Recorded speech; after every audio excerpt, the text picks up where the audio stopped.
Yo, what's going on, everybody? It's your boy KlueDaDon, Country Family Podcast. Got a really exciting interview coming into today. I know I tell y'all all the time that I got an exciting interview, but have I let y'all down yet?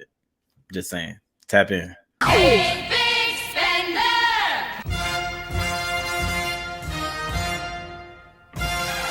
When I rap, I be shaking them. Every song that I write, DJ banging them. So you say that I'm whack, but they playing them.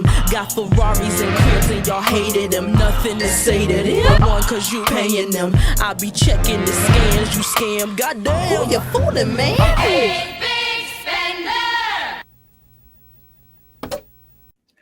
Yo, welcome back. Thank you for everybody who has tapped in with any episodes of KFM Network. That is for Country Family Podcast or Why I Love Podcast with me and my co-host Pisces Princess. So, of course, if you want to support the channel any type of way, you can click right there at the link below. It's that Patreon link. I have 4 separate subscriptions in which you can support the channel. And if you haven't already, make sure that you like, subscribe, and share anything that you see coming from Country Family Podcast. Because, we don't get a lot of listens yet, so we need all the help that we can get. So don't be stingy. You're going to share something else crazy on your profile. You might as well share something with content. But anyways, without that being said, got a really dope interview coming in. So this one, I've been kind of like, working in the back of my head for a little while. And I was actually just talking to her offline, and it's crazy, when you kind of just see people's growth. You don't really know them enough that y'all have some type of connection, but you don't really know them, especially those sometimes random people that you have on Facebook.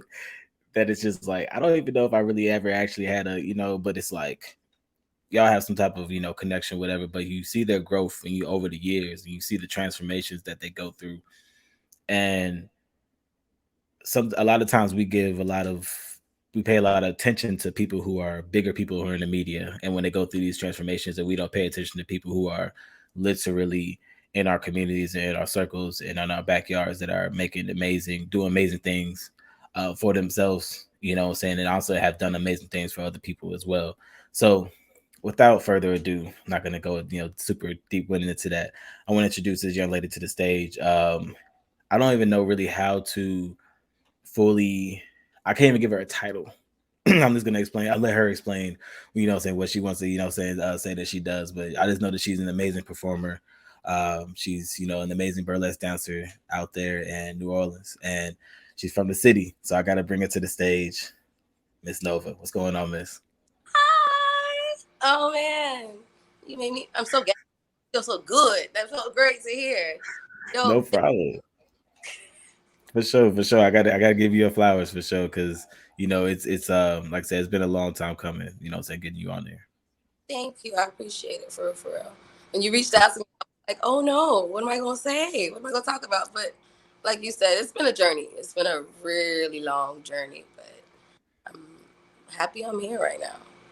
Already, that's all that matters. That's really all that matters. So, before we get into that journey, I gotta ask you, what was the first song you listened to when you woke up this morning?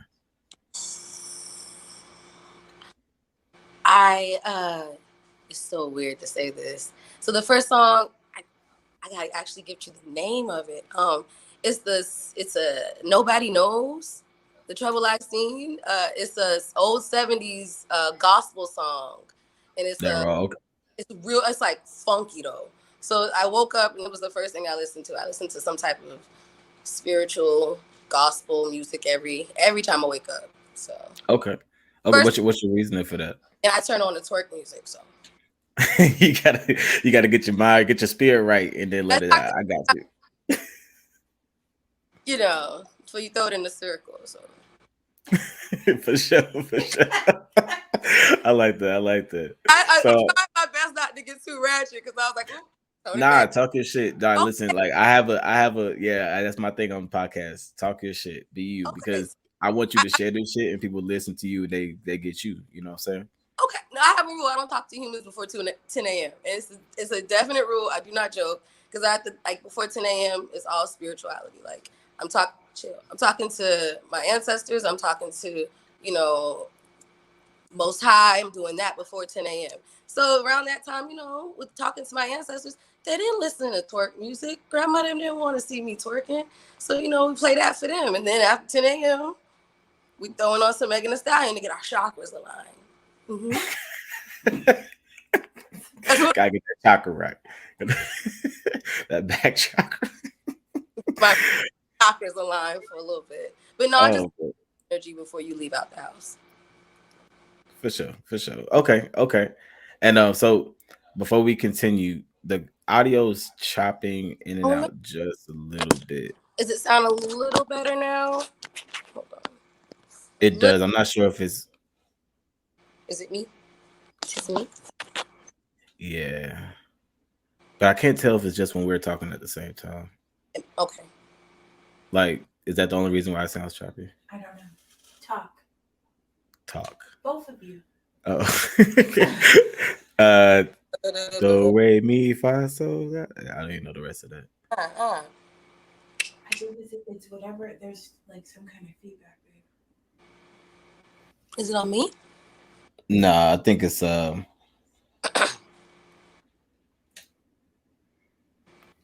Is that any better? Tell her to talk.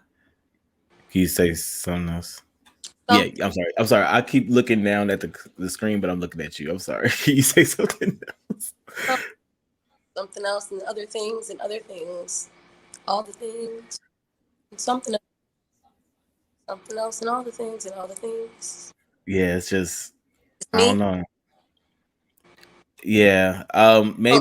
Maybe try to back out and then back and come back in. Or is your speaker kind of resting on something? Yeah, that was the only thing. So if I do it like, hold on. Is that better? I think that is better. Okay. Yeah, I think that's better. Okay. Cool. Now y'all all up in my face. I feel it. It'll be a scene change. This is gonna be like, no, right I'm just not. I just want to look so high, so I was like, put it far back. Man, that's why I be wearing the hat so that the redness doesn't kind of glares over. But let me see, where was I at? So yeah, getting your chakras aligned, I feel that shit. I definitely feel that. So I feel like you kind of fit in right at home, you know what I'm saying, moving down to New Orleans. Pretty much. Like you pretty much you fit right into that culture. I mean, yes and no. A lot of it took time to get used to, because I don't think, I mean, it was the drinking everywhere, having open drinks and everything else, and then you start to realize it's just a relaxed culture down here. And so, like, I'm sorry, it took a while to get rid of the makeup. It took a while to get rid of the heels, because you're not walking on Bourbon Street in heels. Honestly, you don't even go to Bourbon Street anymore. But, you know, you're not really doing a lot of that in heels here. It's hot. It's hot. I locked my hair. It's hot. Yeah.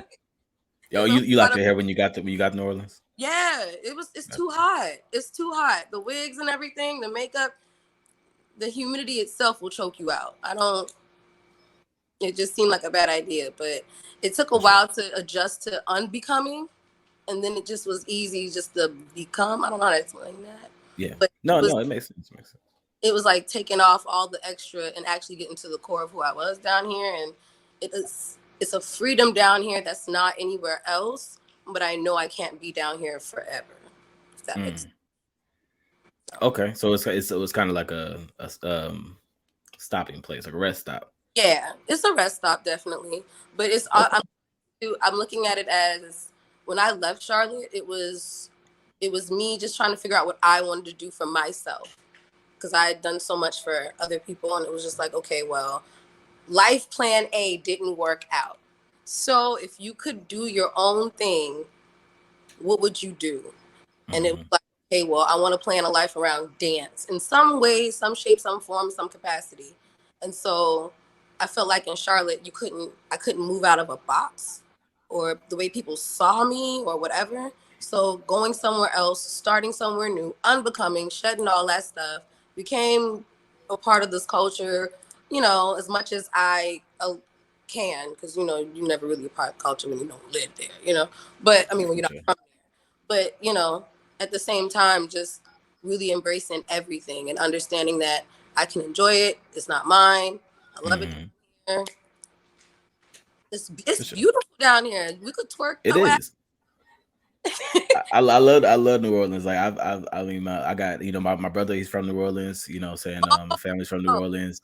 I've been a couple times, and I mean it's always love. Like New Orleans is different every single time I've been. Haven't been, a litany of times, but every single time I've been, it's always different. And but before we get more into that though, I want to kind of bring it back. I'm gonna kind of run it all the way back, and let's start, saying, with those humble beginnings in the Queen City. Which, is so crazy, saying, like, being from Charlotte, it's wild to see that the city's like, we had the Panthers for years and we still ain't get no spotlight.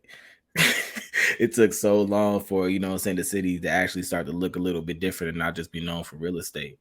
And, I feel like, actually, I almost went off on a tangent. I'm gonna shut up. No, Tell me about.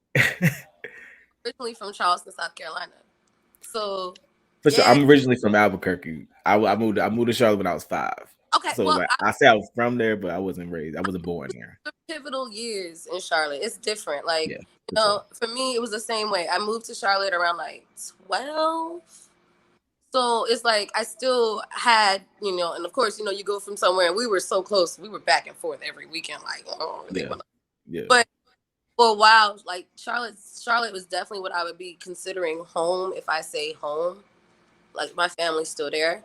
So at the end of the day, it's still home. But I've seen Charlotte go through a lot of change really fast. Yeah. It seemed like it was not changing for a minute. Then all of a sudden, just boom, like boom. Blew my mind. Every time I go back to Charlotte, I get lost. Every time I go back, and I left I guess I officially left in 2010. So yeah. So when I left and went to the military, going back and stuff, it's like, roads I used to have to walk up or take a bike up. They got bus routes now, and it's just like, or they got a whole interpass. It's like, what the fuck is happening? It's wild. My house in February. I went to visit in February. I stayed for a month, and I was out there just visiting, and I'm just like, I don't know where anything is anymore. Like, I'm over here using City. But the fact that I had to take GPS to get from Mount Holly Huntersville to West Mac messed me up. The fact that I had to use GPS to get that far. It did. Right. It really did. So you said your mom, you going into your mom's house. So were you raised with your mom and your dad, or was it just your mom? I was raised with both of my parents. But I'm not saying it like that. I was raised with both my parents. They were both a handful. Sure. Like, my dad was a preacher, so preacher's daughter. I hate to say that. Hold on, you a PK? I fit the stereotype too. I was so. It makes sense now. I'm just playing. Yeah. So, I mean, we grew up really religious in that aspect. We actually moved to Charlotte to make an extension of a church. Like, that was the main reason that we came to Charlotte. My father was supposed to start a church here, and he did. It was a whole thing. And then, ministry was the biggest part of my life. So that's awesome. So do you have any siblings? I have 2. I have an older brother and a younger brother, so I'm the only girl. That's great though. You have an older brother? My brothers. I'm sorry. Go ahead. My brothers are my best friends, so. That's what's up. And are they kind of like the stereotypical PKs as well? No, like my older brother. I think just because he's older, he thinks he's like the leader. Like, he's the certified professional. My little brother I would say he's the boy version of me, but I think he's wilder. Like, I think my little brother is really about that life. But at the end of the day, he's still calm with it. It's like that switch. But I don't really think they took all of that in. It was just, I hate to say it, but the way that the church and Christianity deal with women is a little different than men. So the PK thing was more so on the girl, which is me. It was like, oh, the preacher's daughter, she about to be this, she about to be that. Oh my goodness, da, da, da, da. They didn't care about preacher's sons. You don't hear the stigma about preachers. Mhm. You may hear that they party, but that's about it. Yeah, But there's not so much pressure put on. Yeah, I definitely could feel that shit. I could feel that, especially southern churches. Like they're just different. They, you know, say like whatever it is, put a little extra southern, put a little extra funk on it. You know what I'm saying? put a Yeah, little extra shame in it. I hate to say it like that. a Is little extra shade. a little extra shame. You feel bad? Add a little extra. Not Sprinkle some. bad enough. You So, can sprinkle some more on that. so like, so kind of going forward a little bit. So you went to West Mac. So we're Indian / Hawk alumni. I didn't graduate from West Mac. I went there 3 years and then I left my senior year. But are they still the Hawks? I think so. I don't go. I think I think I went back one time. Mm-hmm. I don't. Yeah, I don't think I've ever been back. But well, outside of when I pulled up to go when I was trying to find my way there and literally drove into the parking lot and left. But anyways, my point of saying was yeah. So you graduated from West Mac. I think it was 07? Yeah. 07. So and that was something else. I definitely thought we graduated more closer in class. But so how was that like when you graduated? Like what did you think you were gonna do, or what was your plan to do right when you graduated high school? When I graduated, I don't think I really had plans. I think I just kind of, at first it was so much of, I'm just going to work. I didn't want to go to school. I didn't. I stayed home one semester. This is going to sound so bad. I stayed home one semester, right? I was working 2 jobs. I worked at United Healthcare and I worked at Target in the photo booth. That's how old we are. So Man. and I was doing it. I was having fun. I was making money. I was getting paid pretty good. And I was still living at home. And all my friends are going to college. So for me, I was like, it don't matter. But my mom started getting on my nerves. And they started looking like they was having a lot of fun. So that's the real reason why I went to college. That's it. Whatever motivates you. Yeah. But that was it. Like I didn't really have plans, but it was like I gotta get out of here. She doing too much. I can't do this. Like, no. And where did you go exactly? I went to A&T. Okay, all right, okay. Word. That's what's up. And what did you got? So did you graduate from A&T? Yeah, I graduated in 2012. So. Word. That's awesome. So okay, so I'm piecing together pieces of the story now, because piecing together pieces of the story. I just know that. Like, you said what? I never have plans. I just do shit, and I think that's my problem, but also the thing that has helped me just be successful in anything. I mean, you gotta do it. Sometimes fuck it. You know what I'm saying? You just gotta just jump out there and see what the hell happens. I live a life of fuck it's and why nots. For sure. I'm not that it matters, but what's your sign? I'm a Leo. You're a Leo? Leo's be like, I'm just gonna jump the fuck out there. Y'all gonna move or you just gonna get hit. Like not even it's that, but it's like for me it's more so of y'all know what we should do? We should do this. You know what? Let's do that. Nobody else want to do it. I'm gonna still do it, but I'm trying to let everybody do it. Maybe for sure. And that's kind of how I operate. I'm just like, y'all know what we should do? This. You know when we should do it? Today. Y'all got time? We ain't doing nothing. Y'all ain't do this that I just thought of 10 minutes ago, today, right now. So you say you graduated 2012. So just a few, well, actually, I'm gonna ask. So the first time that I guess it started to more so be apparent was around like 2014. But when did you kind of start seeing yourself getting into dancing and more specifically like pole fitness? So that's cool that you know that.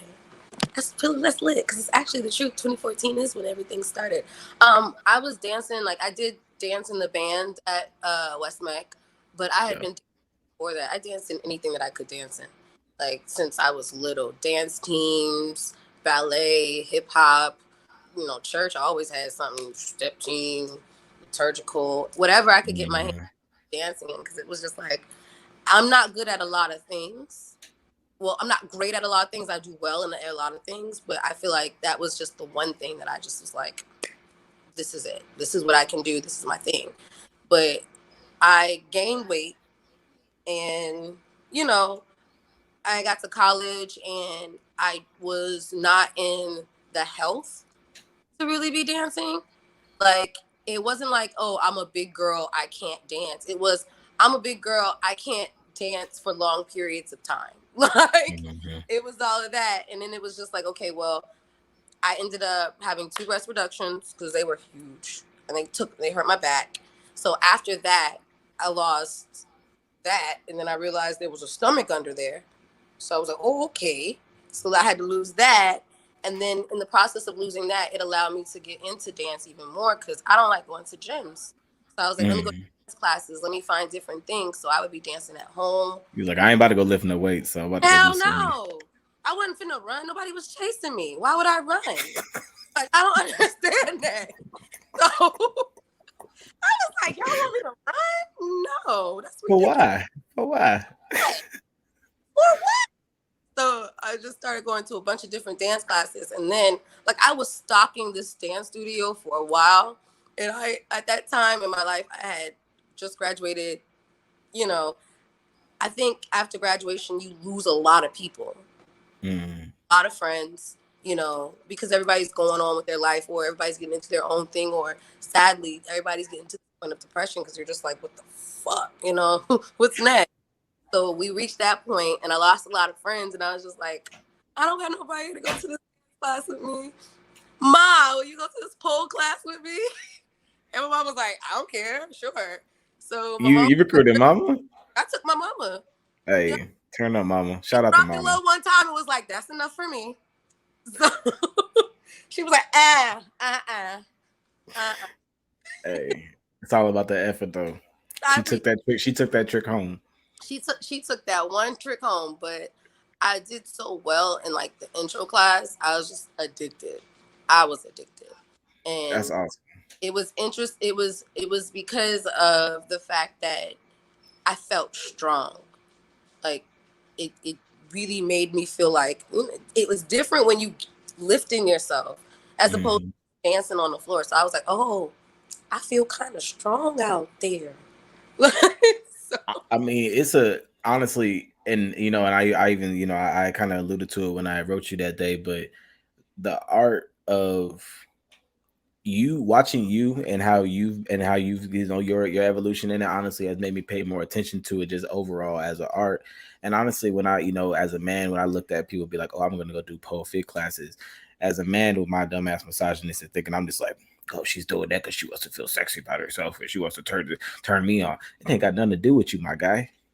It ain't got nothing to do with you, my guy.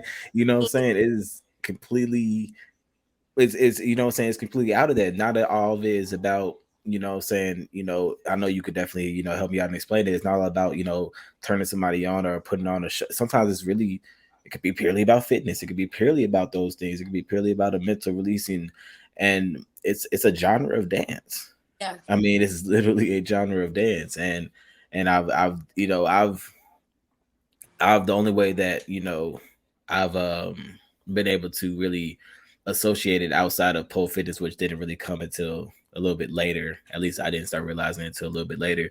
Outside of that was just a strip club. And me personally, I'm not super in the strip club. It's like, you know, cool. I appreciate that they're there. I appreciate strippers and what they do for the culture, but it's just not my personal thing. If I'm gonna spend some money for somebody to strip, it's gonna be somebody where I'm gonna get the money back. Or it stays in the house, right? I guess you're that. You know what I'm saying? But it's just like, so, but then that also kind of opened me up to the idea of pole fitness. And it's just like, well, shit. You know, I know if I anybody that I'm with, or my wife, she comes to me and she's just like, you know, I want to do pole fitness. Hell yeah. You know what I'm saying? Why not? Because not, you know, even though it's not for me, it can be. So like, so I guess all that long ass whatever I just said, bringing me into another question. Since you've been doing pole fitness, what are some of the stigmas that you've kind of had to face as a dancer, and how has that, how if that is, if blah, blah, blah, how has that affected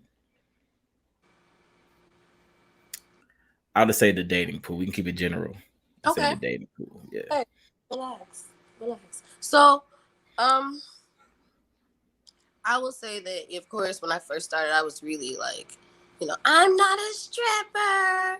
Don't come to me like that. I was very afraid to do anything that seemed sexual or sensual on like the internet because it was 2000. I started it like 2013, 2014. So it wasn't as Cardi B was not out here. It was not Yep. a bunch of girls out here doing all of this on the pole. So when I started posting things, I got, when I tell you, most of the guys on my page just came for me. Like, oh, you trying to be a little hoe? It was you might as well give me a private show or let me see something. I mean, since you trying to do this anyway, or you trying to be a stripper. And honestly, it was it was so embarrassing because it was like, for me, it wasn't like, oh, look at my ass shake or look at that. It was like, y'all, look how strong I am. Like, look what I can do. Because coming from someone who was heavier and didn't feel strong and couldn't do all these things, when I started making these achievements in pole, it was like, y'all, look, I'm not gonna lie, the first pole class, even when I was teaching pole, the first pole class, I tell everybody, it's very hard for a lot of women because you have a big mirror in front of you and you have to accept what's in that mirror. And a lot of women don't feel sexy because of what they think that their body, like, oh, this imperfection takes away the ability for me to be sexy. Whereas with pole, it taught me that these imperfections add to the sexy. And I think like it was like a lot of women when they start taking pole, they go through that process. So I think when a lot of guys come in and they're trying to jump off gate like, oh, y'all trying to be hoes, it's like, first of all, I'm just starting to I can't speak for everybody because some girls come in boom. But I had 2 surgeries. It was a new body for me. So I was coming in learning to re-love myself in the body that I had because it was hard. It was hard. It wasn't the body that I had before. And so coming in to pole was one, I had to start off slow for the simple fact of I had to deal with the person in the mirror and trying to find out how to be sexy for me before I ever tried to be sexy for somebody else. Because my version of sexy ain't the version of sex. Somebody else could think clowns is sexy. You know what I'm saying? Big facts. Big So facts. Big old red nose. right. So it was one, taking away the idea of what sexy is, adding my own idea of what sexy was, and then starting to feel sexy for myself. If that's it, and some people were like, oh, why ain't it? Give a fuck what nobody says. Everybody got to feel sexy once in their life. They got to feel like they did the fly one once in their life. And I think, Gotcha. we have that issue of, well, when I was teaching class, I would tell them to walk and be sensual and everything else, and they would just start busting out laughing. Like, it's a defense mechanism because you don't feel like you are that, whatever. And it's like, boom, once they master that, they take that elsewhere. You can take that into everything. That confidence that pole gives you filters into everything. But the problem is with the dating, they don't see that. A lot of it depends. I will say, as time has progressed, it's been getting better. Like everybody want to be on the pole, all the girls want to be on the pole. Everybody want to be a little hoe. All of them. Everybody still strip a hoe. It's okay. I support that. I hear that accent coming out you too. Good.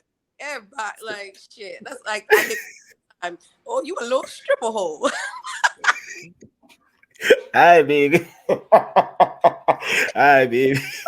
At one point in time, I'd be like, first of all, don't be talking to me like that. No, I'm not doing that. I'd be like, man, I said I get paid good, my nigga.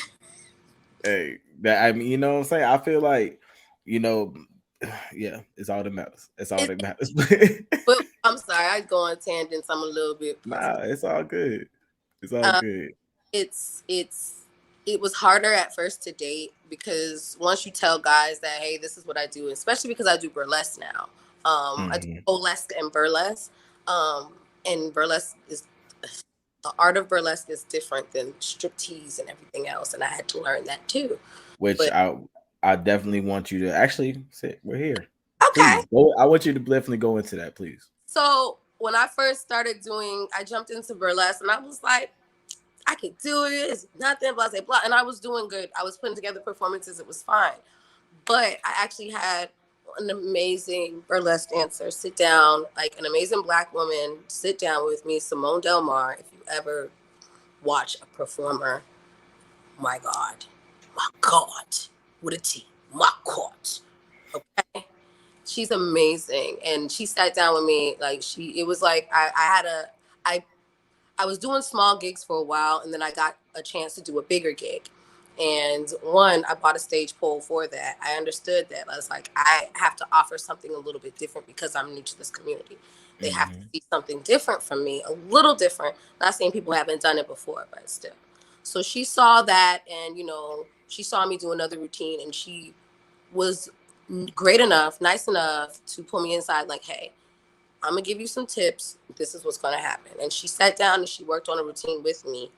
And it's one of the routines that I do that's like a lot now.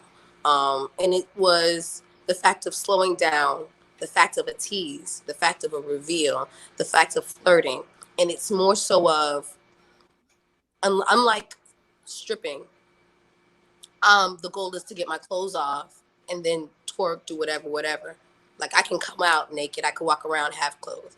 With burlesque, it's the art of taking off the items. How are you going to take off the items? Is it going to be presented? You're presenting yourself, and you're undressing yourself in the way that you see fit, if that makes sense. Like, for sure. It's a different type of thing, and it's slower. That was the thing that got me. I'm over here like, and she's like, woo. Burlesque, you got to think of burlesque like a tease, and like it's got to be like the lead up to sex. I hate to say it like that, but that's kind of what it is. Like a tease. Like, you're not just trying to I'm out. I mean, that's good sometimes, it's what you do, but you would want something to build up. It was like taking someone on a journey, inviting them in, presenting yourself, undressing, involving, dragging them in for the final reveal. And then sometimes you may not do a final reveal. You might just get them all worked up just for nothing. And it's about that part of it and that aspect of it. Whereas pole, don't get me wrong, pole, I can do the same things, but I can do it with fast tricks, fast hits, a lot of slapping. And it doesn't have to be, I would say, it doesn't have to be as poised as the burlesque style that I was getting into. Because there's different burlesque. So, yeah. So since you've been into the burlesque world of things, and I hope nobody has asked something as cliche as this, but since you've been into the burlesque, and I'm not even trying to compare the two, I know they're separate. Yeah. But I'd like to say, have you ever had any Stanleys? So I say that a boy from Players Club, the one that was, so it's like not necessarily getting too deep into it, but like, have you ever had anybody like come to your shows like, can you come back? They'd be like they're there for you type shit. Cause like I just can imagine, like I always feel for women that are in any type of performing aspect. Yeah. Because when you're performing, especially if you're a performer, you're saying being a woman and being, and being sensual and sometimes being sexual, and then like some men just go too goddamn far. Like, you know what I'm saying? Like Charlotte. Like, you said that was in Charlotte? I had a stalker in Charlotte, and I had a guy. Oh, God. I don't know how to say this. And I don't want to out this person, but okay, so you don't gotta say that. You don't gotta get into it. I mean, we can leave it right at the fact that yes, you dealt with it. This person, I would never do that. That's so disrespectful. Like, that person has a life. But a life, not a wife, a life. I have to make sure I said that. But yes, I do have I have had someone who came to every show, but this person would come and sit in the back, hat on, masked up, because this person had a nice position that they could not lose or be seen in these types of spaces. Yeah. And it was very interesting because they would come, they would wait for me after the show, they would talk to me after the show and let me know that they were coming for me. But it was after a while, it got kind of creepy because they would hit me up on Instagram and be like, oh, I wish I could come to your show. I know that you would have done so well. And I'm like, okay, thank you. You I know, did well without you being there, bro. wait. And then I'll get off stage from performing and I'll see a video of me and they were like, I made it. I knew I couldn't. Like, oh, okay, cool. Oh no. Cool, dude. That's fine. That's Oh fine. no. And I'm talking about every show. It was because I've had shows in a lot of Oh different no. places. So I would be like, oh, I wouldn't even know this person was here. And then they'll be like, I've had security literally sit there and be like, dude is back. I just want to let you know we're not, we're going to escort you out and everything else. So At least they got your back. At least they looking out for you. certain places, not really, because, but I think that's another thing that I don't understand because these people initially are like trying to date me or want to be with me, but they don't. That's the other problem with dating. You're trying to date a persona. I'm not Nova. They don't. Off stage. Like I'm not sensual all the time. I don't wear makeup all the time. Like I'm not. If anything, I smoke, I chill, and I work on all. I'm boring at this point. Like I might do a little thing. I might go hang out every time. Like, but they want that, and that is 5 minutes out of my day. For sure. It's creepy. It's a little creepy. So if I ever date anybody, it would never and has never been. Those worlds wouldn't cross. You have to. People that I date literally when they see me, they don't even know I do it. Word, I can see that. Okay. So trying to think of the best way to bring this back. So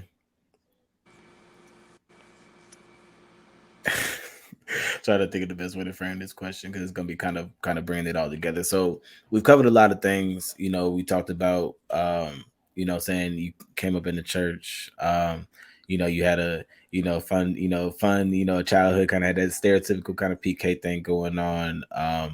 You went through some different soul searching. You hit heavily on the fact of checking in with you and looking at you inner self and really seeing yourself looking out. I mean, really seeing yourself from the outside looking in and really, kind of working that way out. When it comes to what's looking forward for you, I know that you said that New Orleans that's not, it's just a rest stop. And as I said rest stop, as I literally let it come out of my mouth, I wanted to take it back because you're not resting. Like you're working, like you're grinding, saying like you really out there doing your thing. And that's really the reason why I wanted to bring you on here because you are constantly out there, so every time like it's really like little like evolutions, like little steps and shit. And it's just like, yo, this is really dope to see. So what's next for you? I'm not sure. Like I told you, I don't ever have a plan. I just kind of, as long I feel like, everything is guided. Everything is kind of there. You just kind of got to reach out for it. And for me, I don't know what my next step is. I just know that I just keep venerating my ancestors. I talk to them. We're going to do what we got to do. I tell them what I would desire. I tell them what I want. And I work towards that. So at this point, I'm trying to, because honestly, it was never my intention to come down here and just be like all big name. It was just something that I want to do in my spirit, just to try a new life. So maybe go somewhere else with it, start teaching some classes again. I miss teaching pole classes. I used to do that heavily. Working on creating burlesque outfits because certain things need specific types of different reveals. And I think just being immersed. So getting into fashion. I mean, I guess you could say that, but I don't. Okay, dab a little bit. Okay. I'm learning how to sew. I will say that for that reason specifically because I want to make things like that. But other than that, still, of course, being in my spirituality and just moving forward in my dance. I think dance is being in my spirituality itself too. So For sure. For sure. Okay. That's why we And connect. We dance, and your dance, when you dance, it's like a soul dance. And then when I dance, like I said, it's like a soul dance. You don't just, for me, it's not just, I don't even remember when I get off stage. I tell people that all the time. I kind of black out. I'm not there. I'm not there. literally, Whole I different- feel that. I feel that when I'm really engrossed in something, especially when say when I'm dancing, like I don't dance anywhere as much as I used to, but when I was, and I think it's a lot of the reason why I stopped doing it as much. I stopped having that feeling as much, but just the Mhm. same way, I get out there, I do my thing, and people be like, "Yo, that was crazy when you did that," and I'll be like, "I can't tell you unless you recorded it. I can't tell you." I walk in there with the whole routine, come out, do none of the routine. People be like, "Oh my goodness!" I'm like, "Recorded," so I don't remember what I did at all. And it's so funny. I've had so many friends be like, "Girl, you killed the shit," and I'm just like, "Okay, thank you." Appreciate you. It's like that when you're creative. It's like that. You just do what's natural to you. Especially when it's natural when it's natural to you. You can tell when somebody's creating something and it's not natural. But when that's just natural, it just flows out of you. Oh wait, I am trying to. Let me hold that. I'm gonna hold that one. Put that in my back pocket. Never mind. Oh yeah, let them. Yeah, I shouldn't even ask Put it that in my question. Don't tell me. first when it's done, but I'm gonna put that one in my back pocket because yeah, that's not solidified yet. Let me shut up. For sure, for sure. Well, I'm just gonna send you all the best vibes with whatever that is. You Thank got it you. coming towards you. And before I let you go, I have to ask you one last question. If you had an opportunity to get a message out to everybody in the world, what would that message be? Chill the fuck out. No, I'm just joking. Um, What the fuck out? chill the fuck out. Like, chill out. No. It's the same message I tell everybody, even when I was teaching classes, and it may seem like it has nothing to do with anything, but it does. Has everything to do with everything. Figure out how you heal. Find out how you heal. Find out your healing process. Find out what that is. And because that's the one thing in life that you're gonna have to use over and over and over and over again. And I think that the reason why I say that and ties to everything, like I went through a lot of shit, and I had to go through a lot of healing to even get to a point where I could even make any moves to do anything for anybody, to stop doing things for other people and doing things for me. And it was just like, find out how you heal, because life is gonna knock you the fuck down over and over and over and over again. And you just kind of got to figure out how you heal, just to not stay stuck and stagnant in that same energy. So. Already, definitely. I like that. Figure out how you heal. Y'all heard it there first. It's really just that simple. I mean, we don't got to get too much deeper into that. Just figure out how y'all heal with yourself. Do some little, get your chakras right. Talk to your ancestors and put on the twerk music after that. You can't wake up to that shit. You gotta. I mean, you could look if your ancestors is about that shit, because some Yeah. ancestors If would, grandma was getting it, yeah, then go ahead and get it. because Right. some like they little Hennessy, they like they blunt. Like there's some ancestors that I will roll a blunt for, because That's big facts. they That's big like facts. You right. Honor thy ancestors as they need to be as honored. they look, do it. You'll never feel 100%. so. Sing for grandma, sing church music for grandma. But if you gonna bust it open for auntie, do it over on the other side. So grandma. Different spaces. Miss Nova, thank you so much for coming on to the show. It's been a pleasure. Like I said, I really appreciate you coming on. It's been amazing watching your journey, and I'm really excited to, kind of continue to cheer for you on the sidelines. Being somebody, like I said, I don't even necessarily know directly, but just know you definitely got a fan in me, and I'm definitely gonna make sure that I put it out there, for everybody else to know. And like I said, it's been definitely a pleasure having you on here. Thank you, and of course, millions and billions of success to this podcast. You're doing your thing. I hope and I pray that you connect back with that thing that gets you dancing again, because as a dancer, I know how that feels. That is your soul dance. That is your expression. For sure. I appreciate it. Between that and the back surgery, say we might get back in the motherfucker, but we'll see how that comes play. But now, like I said, I really appreciate you. I had to, dust it off a little bit. Start off slow. Light work. Hey, thank y'all for listening. Thank y'all for tapping in. Country Fan Mail Podcast, one of the Country Fan Mail networks where a fan makes a fan. Thank you.